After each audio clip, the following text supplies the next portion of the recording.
Okay guys, welcome to my vlog. This is my tip number 10. Ayan, sigurado tataman-tama to kahit baliktad sa camera, 10 pa rin yan.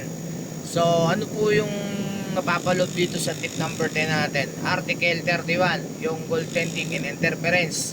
So, paano po natin to itatawag, no? Pag tayo po yung referee, lalo-lalo na kapag tayo po ay nasa center, no?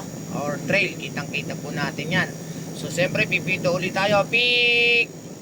Then, ang gagawin natin, meron po tayong initial basket na agad, no? Kung siya ay ginalaw ng depensa.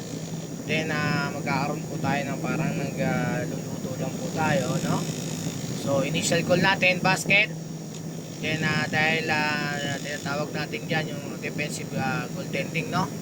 So, yun po yung ano natin, pinaka-demo natin kapag nagkaroon po ng violation ng goaltending, no? And interference. Salamat guys and be safe always. Bye-bye.